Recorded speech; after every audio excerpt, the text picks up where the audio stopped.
everybody, it's Ray. I hope you're having a good day today. I'm feeling really energized. It's actually the end of my day, so I don't know why I'm so excited, but I think it's because I spent about an hour today kind of going over something that has been on my heart the last couple of days, and it has to do with my lifestyle, and it also happens to affect the way I eat, the food that I eat, so, and also the choices that I make. So it's not just about diet, it's really about a different way of living. It kind of started a couple of days ago, maybe it's more like a week ago. I started a challenge with a group online, and the challenge kind of is reorganizing right now. And it was going to be a 100-day challenge with 10 mini challenges. And I decided that I was going to go ahead and create my own mini challenge. Now, this is just for me. It's not something I'm doing with other people. I mean, if you want to join in, you can. But really, this is something that is on my heart to do for myself. And so I just decided, why not? I didn't have to have a whole group of people doing the same thing with me. If it was on my heart, I could just develop it the way I wanted it to be, and then go from there. But I am calling it a challenge because for me it really is a challenge. You know, the last video I made, I talked a little bit about how my mom had died about 20 years ago. And of course, you know, some of the blessings that I've received having grown through that. But definitely one of the drawbacks to having my mom pass away, and of course there were many, but one of the things that was really hard for me was shopping for food and preparing food. And I think it's because, well, I'm not exactly sure, but my theory is that she died at a time when I was about to become a young woman living on my own for the first time.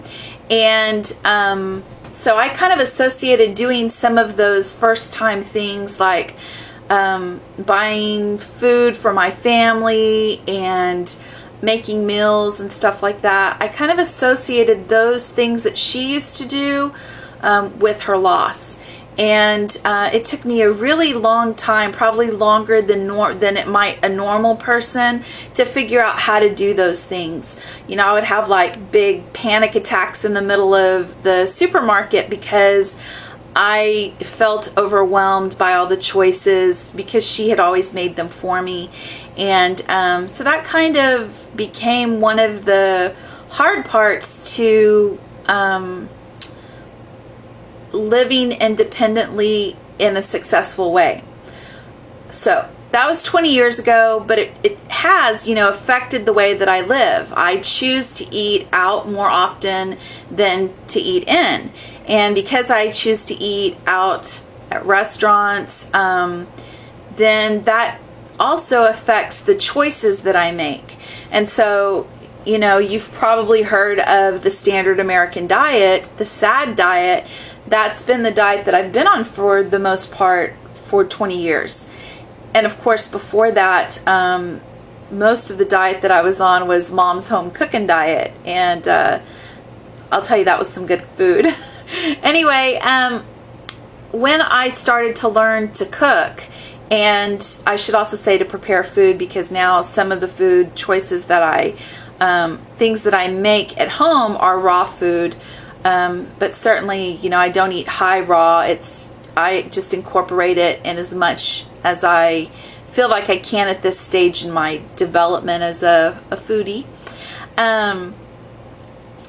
In developing my cooking skills and stuff, I really have tried to learn to cook and prepare food in the healthiest way that I understood as I was developing. So, you know, back in the 90s, the healthy way to prepare food that I understood was to make fat-free stuff. And then there was a time when I was eating sugar-free. There was a time when I was experimenting with eating more meat. And, you know, so I was kind of going with the ebb and flow of whatever America was following. I don't want to say fad diet, because it wasn't a fad to me. I was really trying to eat the best way that I could, to feed my body in the best way that I could. So today I understand that in order for me to transform the way that I eat, I really have to become even more comfortable with cooking at home or preparing food at home. I really have to break my dependency on fast food or food that's outside of like food that I don't prepare, because in the little city where I live, there just aren't a lot of choices. I mean, I choose the best foods that I can when I'm out, but I really want to kick it up or into a better gear. I don't know if it's a higher gear or a lower gear, because I feel like I'm slowing down rather than revving up. So all that said, I'm really excited that I'm going to be doing my own mini challenge for 10 days choosing to eat at home. Now, I'm not going to beat myself up about this, but I am going to give myself a little bit of leeway. And so I'm giving myself 3 floater, I don't know if they're meals or snacks or whatever, 3 floater choices throughout the 10 days that I'll be doing this. And it's going to start, I think it's the 14th or the 15th. I believe it's on a Saturday, which I think is the Saturday coming up, like in 2 days. And I've started to look at what it is that I want to eat, some of the things that I maybe have been wanting to prepare but haven't. And I'm trying to balance having enough variety with not wasting food. And I think my husband's going to try to do some of this with me, although I'm not expecting him to. I think he just is interested in it. So that's what I'm going to try to do. 10 days of mostly eating home prepared meals. That doesn't mean I have to eat at home. And it also doesn't mean that I have to create every single thing that I put into my mouth. So it doesn't all have to be from scratch. But I do need to have sort of pre-chosen foods that fit into some of the criteria that I've created for myself. And so I'm just going to read from the little thing that I created this evening as I was preparing for this. And this is just all me. I'm not saying this is the way to eat. I'm not saying it's the best way, but for 10 days, this is what I'm going to try. It's a mini challenge, and I'm titling it Conquering Home Cooking. And my goal is to eat food from home every day, and most meals every day. That I'll give myself 3 floater meals, but all other snacks, meals, and drinks should be prepared and pre-chosen by me. And I'm defining pre-chosen to mean that they should be healthy and make me happy, and that it can be homemade or simply a really good snack for me. Homemade meals should be whole in nature and pleasing to my spirit. So I'm also choosing veggies and fruits to take precedence over meats, grains, and other fillers like sugar and salt and stuff. And when we're talking about sweeteners, for me, I'm choosing that fruit, herbs, and raw are the priorities.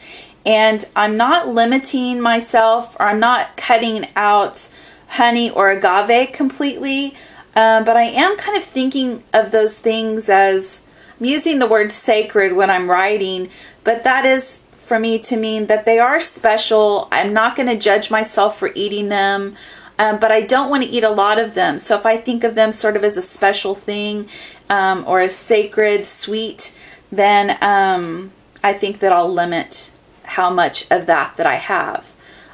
So again, I'm not judging myself for eating honey, and I'm not judging myself for eating agave, but also I want them to be raw.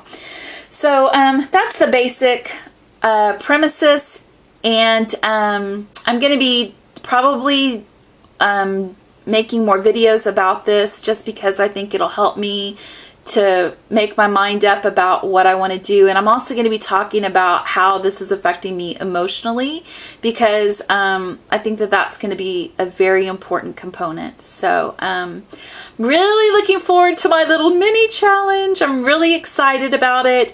I do know that it is going to be a challenge because I'm going to do this at work as well. And I'll just let you know how it goes. Take care. Bye.